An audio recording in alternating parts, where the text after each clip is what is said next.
Aloha. It's Wednesday, and you know what that means. And doesn't it feel good to be alive wherever you are in the world tonight? Let me talk to you. Hello, I'm Luke Michael Howard, clinical hypnotist and owner of Hypnosis here for the Hypnosis Show, live from Toronto. Tonight, as we're giving everyone an opportunity to join us, this show in a few moments will all be about smoking cessation, whether that be cigarettes, whether that be e-cigarettes, whether that be some kind of weed. If that's something you want to stop, cease, quit, we're going to be talking all about that tonight. At the moment, we are being broadcast on multiple systems, one being Facebook. If you're watching me on Facebook right now, give me a thumbs up or give me a thumbs up or say hello in the comments below. We're also on X right now. If you are watching on X, put X in the comments below. We're also on Twitch. If you're watching on Twitch, put Twitch in the comments below. If you're watching on LinkedIn, put LinkedIn in the comments below. You get where I'm going with this. If you're watching on Instagram, if I just mentioned that, I'm not sure, put Instagram below. If you are watching on TikTok, put that in the comments below. Oh, on YouTube. If you're watching on YouTube, put in the comments below. I've got a couple of cameras going on here. I'm just going to look at some of your comments. The Hypno Pixie is here. Hello, hello. I see. So we're on different cameras tonight, trying out the new camera. If you are watching on anything other than TikTok, you're watching me on my new camera tonight. So let me know how I look and how I sound on the new camera tonight for anyone that is not on TikTok. Because the folks on TikTok, I am speaking to you on my cell phone. Okay.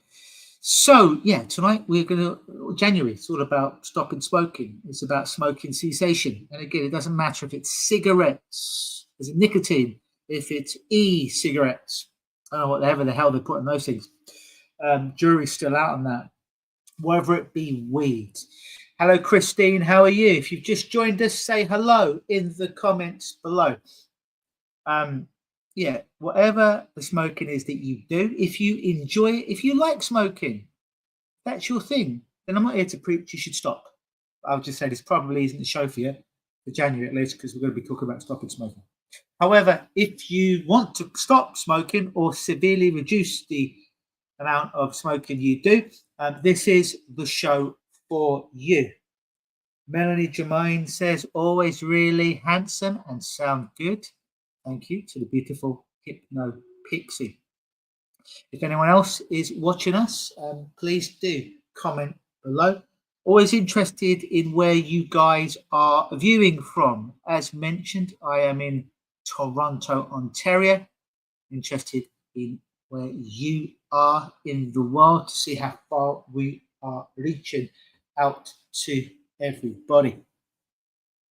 All right, so as he goes to the banners to put some really cool text on. Already did, doesn't it feel good to be alive in the world right now? We already did. It's Wednesday, you know what that means. We already did. Let me talk to you. And if you've got any comments below, do put the comments below. That would be great. Lovely. I asked you what form of social media you're watching me on. Put it in the comments below. What country are you in? We already did that already. Only 6 days left. No, we're not going to teach that one. All right, okay. So to quote Cody Rhodes, what do you want to talk about? Well, we decided that for you. We're talking about smoking cessation that month. This month, tonight, we're going to be talking a lot about the cravings. How do you deal with the cravings of cigarettes? So very shortly, probably within the next couple of weeks, I'm going to launch a brand new website, which is all going to be about helping people quit smoking. There may be a part of you that says, Luke, I thought you already did that. Yeah, I do already do that. I've been doing that for 25 years. And yeah, it's already on my website. I'm building a whole completely new website. It is just dedicated to help smokers in any form or shape. That's coming out very, very shortly. And I've got people working on that as we speak. But the three biggest pain points that I always hear when people want to quit smoking, right? It often goes a bit like this. Well, Luke, there's a part of me that really wants to quit smoking because I realize it's frigging up my health. It's hurting me. My partner wants me to stop. I hate that word, partner. My significant other wants me to stop. I can't walk up the stairs. My doctors want me to stop. But then there's another part of me, Luke, that I really enjoy the smoking. It's been my only friend. It's been there when everyone else quit on me. And it just helps me to chill out. Plus, I get many more breaks at work, right? So there's a part of me that wants to quit. And there's a part of me that really enjoys it and doesn't really want to quit. And what I tell my clients is, yeah, that's the same for every smoker I've ever met.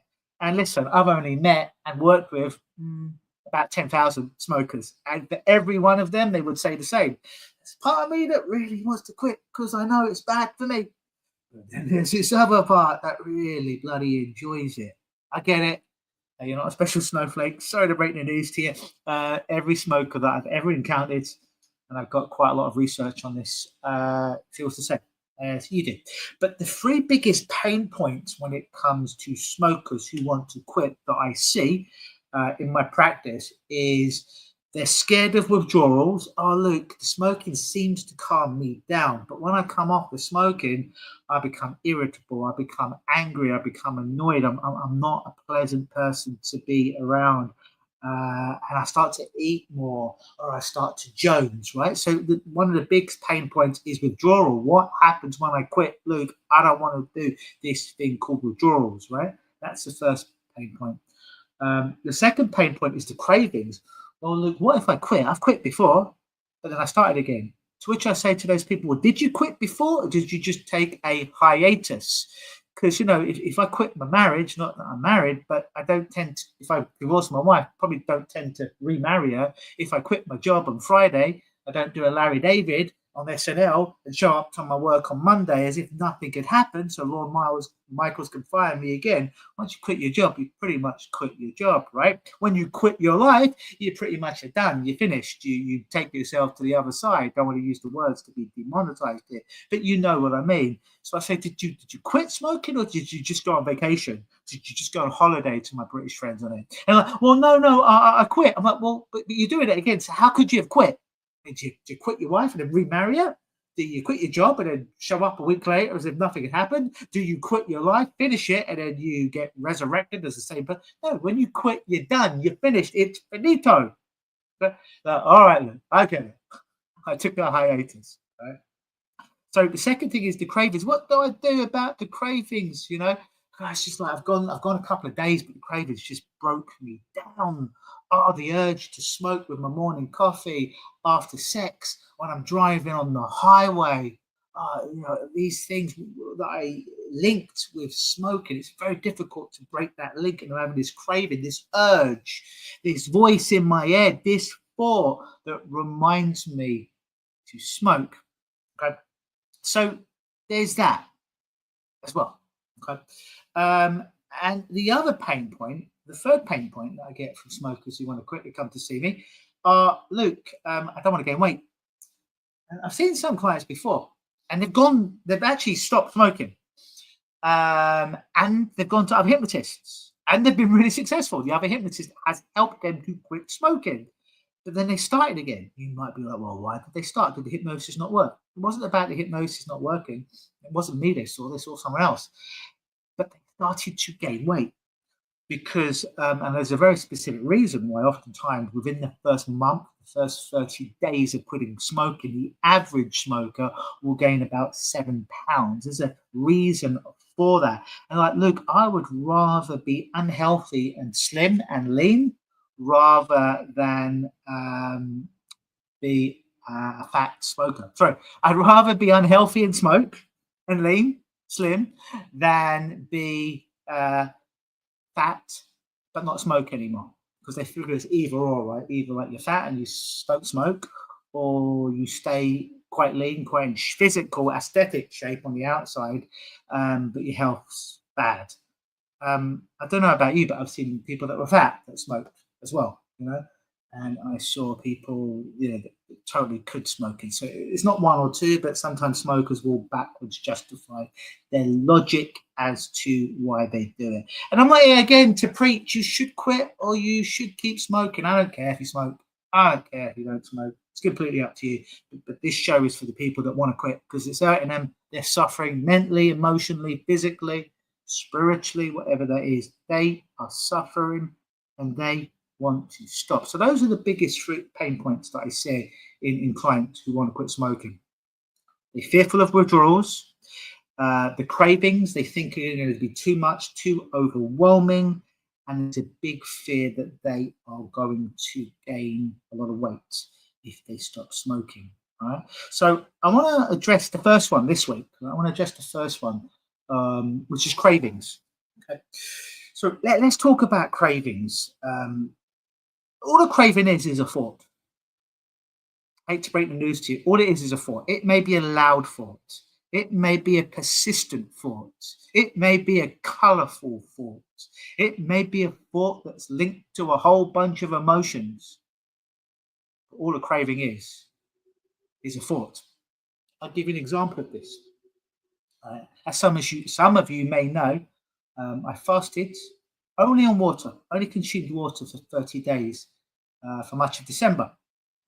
How many times was I hungry? Oh, probably every moment of every day, Luke. After that first day, probably starving. Honestly, I couldn't tell you. I wasn't hungry at all. Couldn't tell you a time when I was hungry. Did I have a bunch of cravings, as in this voice that says, Luke, have a frappuccino, Luke, have a cheeseburger, Luke, have a slice of pizza, Luke, have an ice cream, Luke, have a chocolate bar? Those thoughts, those persistent, naggy thoughts, cravings, jonesing, if you will, were there much of the time that I was awake, that I was conscious. But the interesting thing is, what do you think you're more addicted to, food or cigarettes? I'll give you a moment to answer that. What do you think you're more addicted to? As in, not just you, but people in general, folks. Do you think you're more addicted to food or you're more addicted to cigarettes? I'll give you 5 seconds to put it in the comments.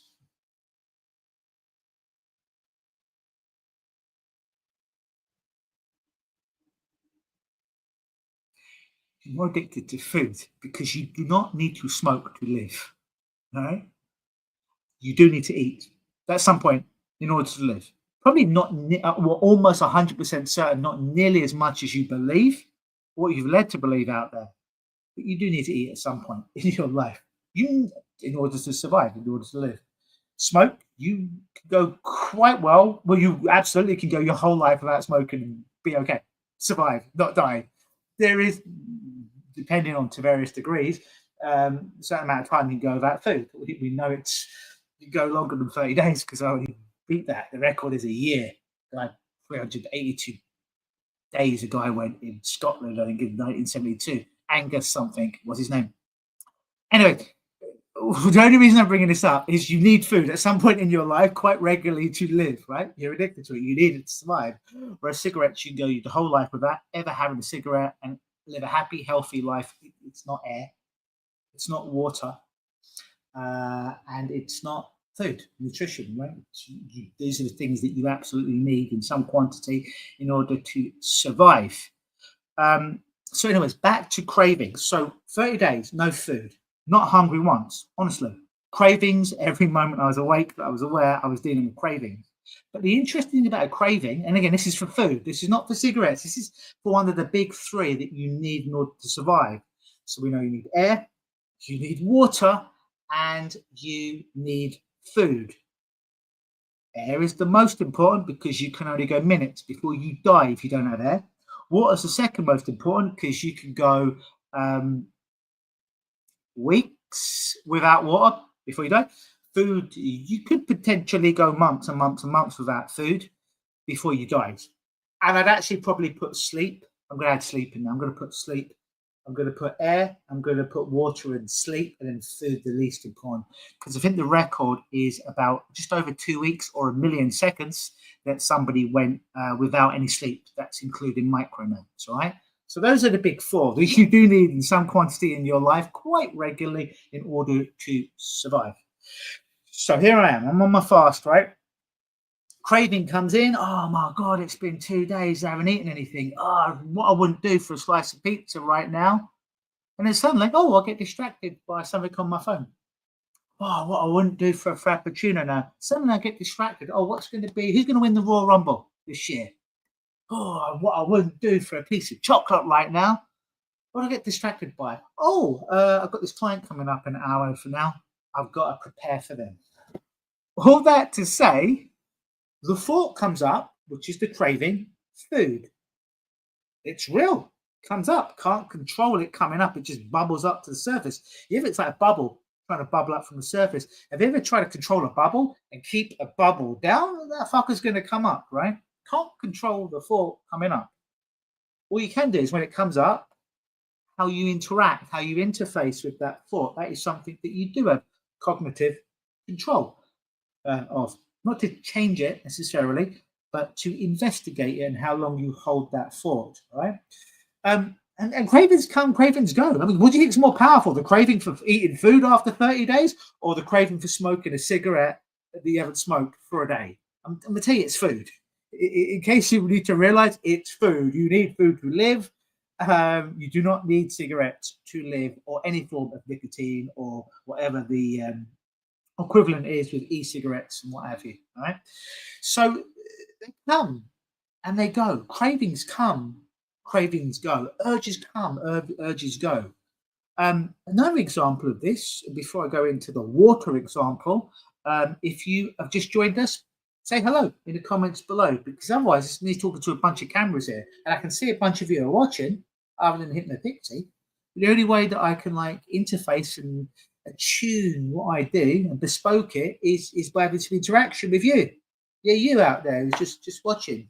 Say hello, be polite in the comments. If you've got any questions about hypnosis, stopping smoking, smoking cessation, quitting smoking, put in the comments below so I can interface, I can interact with you and you and you and you. All right? Whether you're watching it live or after the fact. So I've been experimenting, and I'm not here to tell you you should do this. This is just my own life. It's a personal story. I've been experimenting with dry fasting. What's dry fasting? It means not only do I not eat, but I don't drink for periods of time. I'm not here to explain what that is to you or what it isn't. I'm just giving you an example of something that I'm doing right now. So you think, all right, if you think going 30 days without food is hard, try going a day without any form of liquid, like no liquids at all. All right. When you do that, having no food becomes easy in comparison. All right. When you take water out of the equation, no liquids, not eating food is easy. All right. How do I know this? Because I've bloody done it. But here's the thing. So when I started to experiment with dry fasting, that first 24 hours, after the first 6 hours of being awake, conscious, not counting sleep, 12 hours, I started to get a bit panicky because I'm like, well, I know I can go without food because I just did that for 30 days, pat myself on the back, try and not break my hand as I'm doing it. But water, I'm exercising every day. I'm sweating, I'm going to the sauna. You know, my body, I've been told, is 70% water. How can I go like a couple of days without what? How can I sleep? How am I going to deal with the headache? And I get all panicky, even with my level of experience of not eating food, not drinking water or any liquids for a period of time meaning more than a day. It starts to bring up all that panic in me. Then I said to myself, hold on, although it's not the same, the structure of the thought and the craving is the same. In as much as, oh God, I need food. Don't I need to eat like 6 times a day? No. Don't I need to eat 1 time a day? No. Don't I need to eat once a week? Why not if you're fat? You've got like more than 20% body fat. So I started to apply that to water. And yeah, of course, we do need water. And we need water more than we need food, right? Possibly more than we need sleep, but not as much as we breathe. So maybe it's number 2 or number 3 on the hierarchy of needs that we have. But when the panic started to hit me, it's like, oh my God, how am I going to go another 6 hours without water? It's crazy. I just said, hold on, this is just a craving. This is just a craving. We're going to be quite okay going a period of time being a couple of days without water. There's people that are very healthily gone a week and over that without water, been very healthy, done amazing work, amazing willpower, and I've done it. Certainly not easy, very, very hard, very, very, very hard.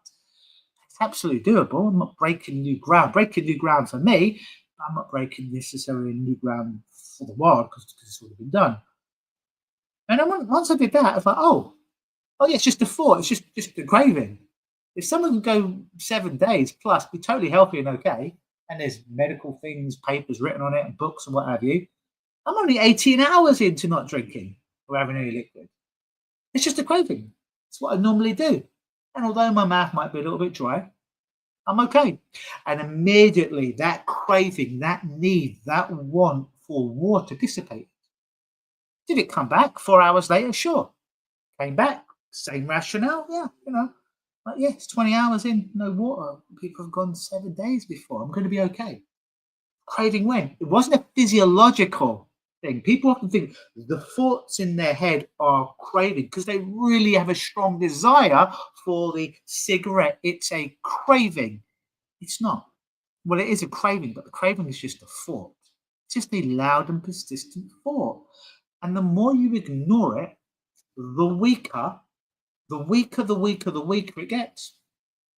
Right? It's like getting for my English fans out there, it's like, you get your cup of tea and you keep putting more hot water in and you only keep the tea bag in for a moment, it becomes quite weak, or as my nan would say, like cat piss, the tea. Sometimes the quality of those persistent craving thoughts are much like cat piss. It's just very weak. And they come back and they go, and they come back a bit weaker, then they go, then they come back a bit weaker, and they go, like people's cravings. First of all, first day of not smoking for many people who have tried other methods, be that an Alan Carr, be that cold turkey, or suggestion-only hypnosis. People are like, isn't that what you do? I do hypnosis, but suggestion only is when I just say nice things to you with your eyes closed, but I'm not making it specific to you, and I'm not actually doing the therapy or change work. Still works for about 30% of people, but it's not as powerful as the advanced structured hypnosis that I do with people to quit smoking, which we have successes in the 90%. How do I know that? Is because people message me and they leave me and they say, Luke, I'm doing great. It's been 7 years since you see me, or sent my husband to see you, and we're both not smoking. Just want to reach out because I've got a different problem that isn't related to smoking at all, but I didn't realize you worked with that. But I just wanted to say, can you help me with that? But the smoking thing is doing great for me and my husband. And the Google reviews and the video reviews. Right? That's how I know about the success on that.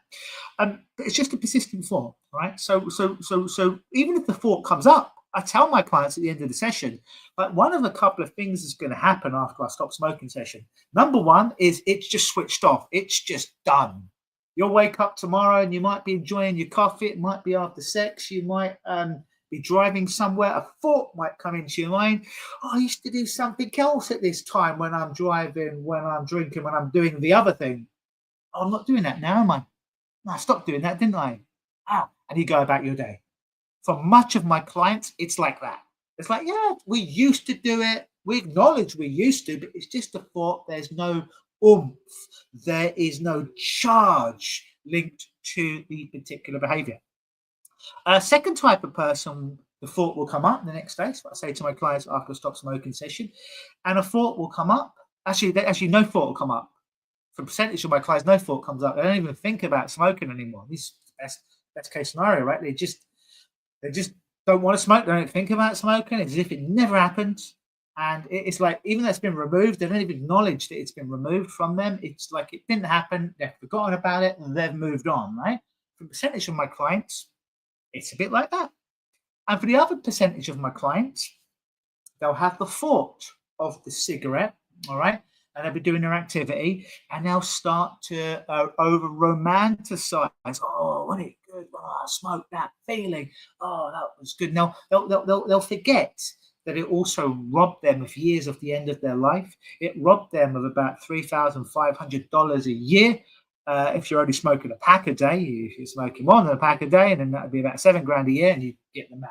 If it's weed, probably even more money. E-cigarettes, they're going up now, but you get the point. It's robbed them of some of them tens of thousands, some of them hundreds of thousands of dollars throughout their life, right? It's robbed them of probably conservatively 10 years off the end of their life if they die of natural causes. And it's robbed them of a lot of activities that they wish that they could do, running after their kids, their grandkids, because they've got COPD or they've got bronchitis or stuff linked to their lungs, which makes respiration very, very, very tough for them, right? They forget all about that. And they just romanticize about, oh, wasn't it good when I used to smoke and I felt relaxed? Well, smoking could never relax you. It's absolutely impossible for smoking to relax you. And you might be, but Luke, you're wrong because I smoke and it relaxes me. Here's the caveat, all right? Most people in modern day society, we live in fights, right? You've heard of the 4 Fs: fight, flight, flight, freeze, or fawn. Most of us are in fight or flight responses in our autonomic nervous system most of the time. Basically, that's why we're also bloody stressed and anxious most of the time. And most of us are chest breathing, right? We're living in air the whole time, so we're bloody anxious. The only time we actually bloody breathe into our balls or our stomach is when we smoke a cigarette. It changes the breath pattern inside the body. We breathe into the diaphragm. We spend 3 minutes or so, 3 to 4 minutes, depending on how fast a smoker you are, and we feel calmer. But it had nothing to do with the cigarette. How could it? Of the 2,500 chemicals in the cigarette, I believe on last count, 39 were proven to cause cancer. Not one of them has been proved by anyone ever to relax you. Yet I don't doubt that you have felt relaxed because you changed your breathing.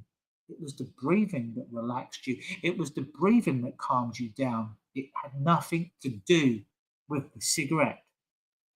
It's going to change my lighting setup here just for a second because I see I went a little bit dark right there and not in the way that I like. Where is the little remote control for that? Oh, all right. Well, this is the lightness you're going to get for me right now. See, I'm dark on everything unless I come really forward like that. And I'm not so dark. I'm back here. I'm a bit dark. See? It's all right. I'm over here. And I've got all these wattages in my face right now that should be making it brighter. But they're not. Anyways, that's why people feel calmer after they smoke. It has nothing to do with the cigarettes. It has all to do with their breathing pattern. So back to the topic of hand. Hey, Zaffa, how are you? If you've just joined us, say hi in the comments below. So yeah, when it comes to cravings, understand what a craving is.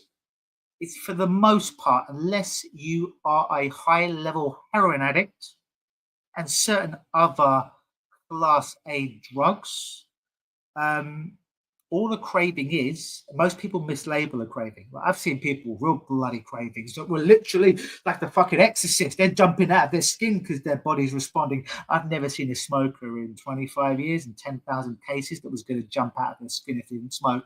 I saw that they were annoyed. They didn't have the right tools to deal with it. I saw that they were agitated. I saw that they were angered. I saw that they may have felt sadness of missing it, but I never felt one that was literally going to be like that scene of The Exorcist when Linda Blair comes out of her body and floats out of her body like a full exorcism, right? So when it comes to cravings, just accept that a craving isn't what we're led to believe.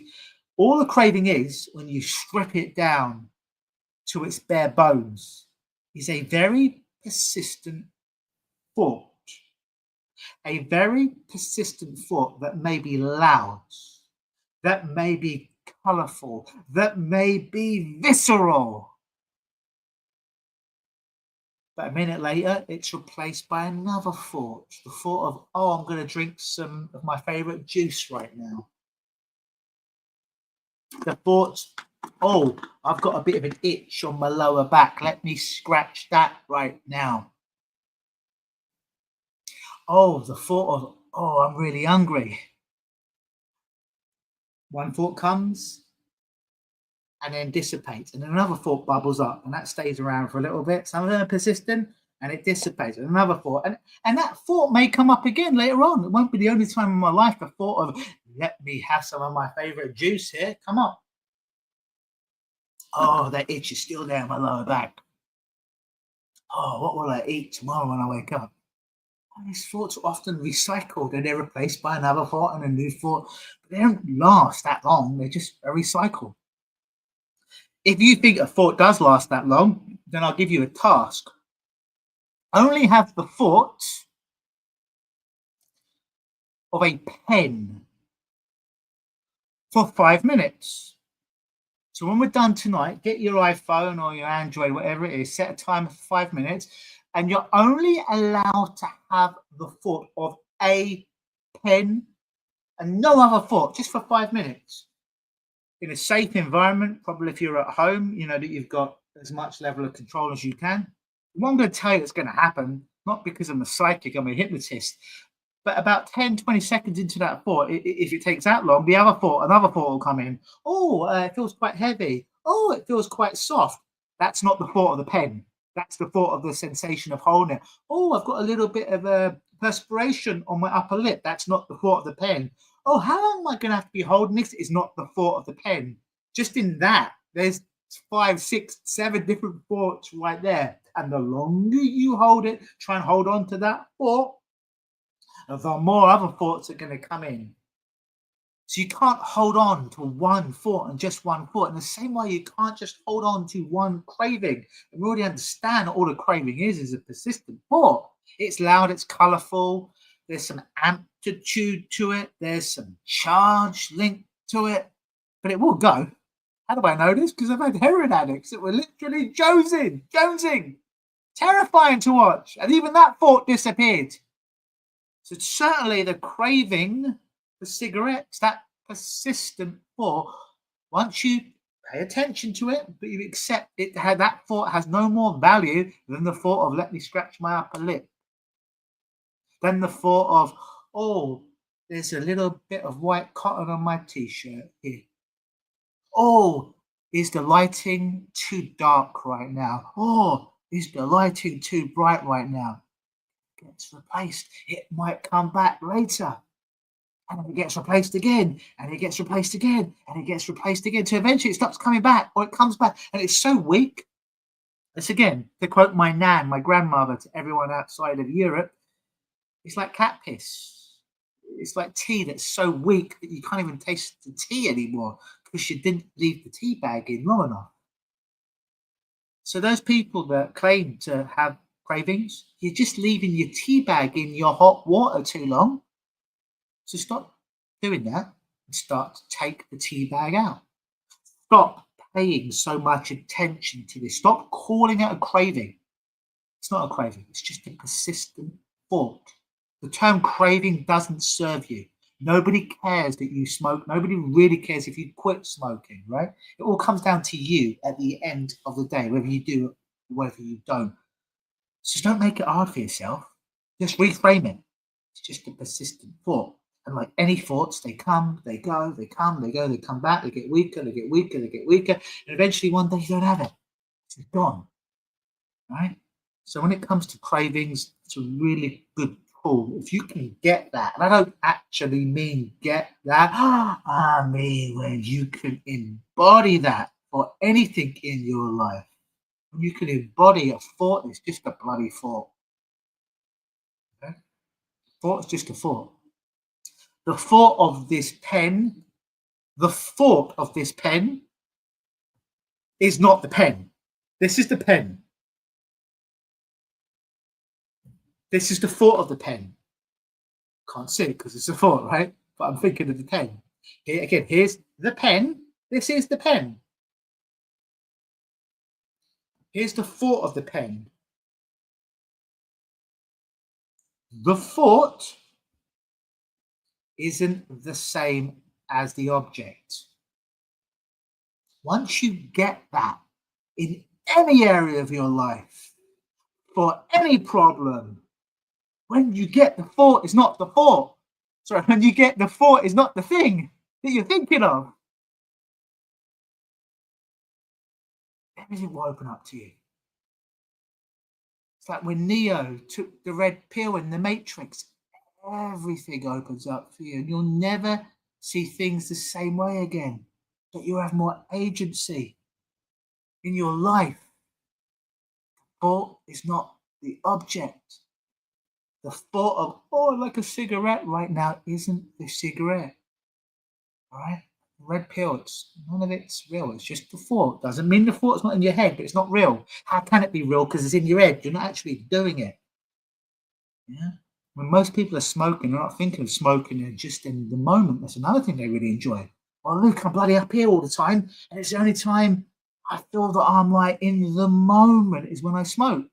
Well, there's many ways you can be in the moment. You can meditate. You can pray. You can tap. You can read. He dropped a book on the floor. You play with your kids. Go for a run, lift some weights. Many ways you can be in the moment. Enjoy your food. Instead of thinking what you're going to eat for the next meal, while you're eating this meal, focus on the meal, on the chewing, the taste, and the sensation of this meal. Many things you can do in the moment that don't cost you any money, won't kill you. So there's many ways you can get the same positive urges from smoking and not smoking. So that's what I've got to say about withdrawal with cravings. I've got to say about cravings. Next week, I'm probably going to talk about withdrawals. And then the last week, I will likely talk about smoking and weight gain. Okay, so till next week, withdrawals, and probably the week after, smoking and weight gain and why that all works.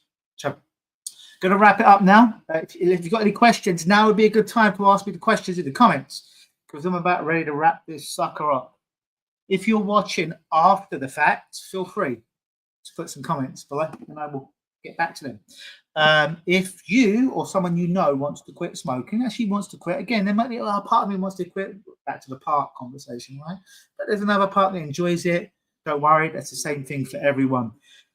But if you want to have a conversation on how I can potentially help you to become a non-smoker, if you're ready, and I'll be able to tell you if you're ready. Why? Because I've been doing it for 25 years. The ability, like a FBI profiler, to honestly know in the first 5 minutes if someone's ready or not. And it wouldn't just be, it's not just the way people answer questions, it's just, you know, I've got a certain skill set that enables me to be able to really read people very quickly, even over the phone, because I've done it so many times, over and over and over again. So I'll probably know more than you will know if you're actually ready. And if I don't think you're ready, I'm not going to take your money. It's going to be honest with you. Like, we can have this conversation another time when you're ready. I'm not going to take your money if you're not ready. But if you are ready, then I'm going to open up a door and give you an opportunity to give yourself to walk through, to save your life, and to make the rest of your life the best of your life. Okay? So if you're interested in becoming a non-smoker, you'll probably see, if you're watching anywhere other than TikTok right now, a little scrolling thing at the bottom. It's either that way or that way. It depends where you're watching. It says lukenosis.com. Lukenosis, my company, LUKENOSIS.com. If you go there, little tab on the top that says screening call. You click on it, you watch a 2-minute video, you fill out a quick questionnaire, and you book a time where you and I can chat. And I can honestly tell you if you're ready, and if I can help you to help yourself become a non-smoker. So thank you for joining us for this week's live. I will see you next week. Same Luke time, same Luke place, same Luke channel. Always believe.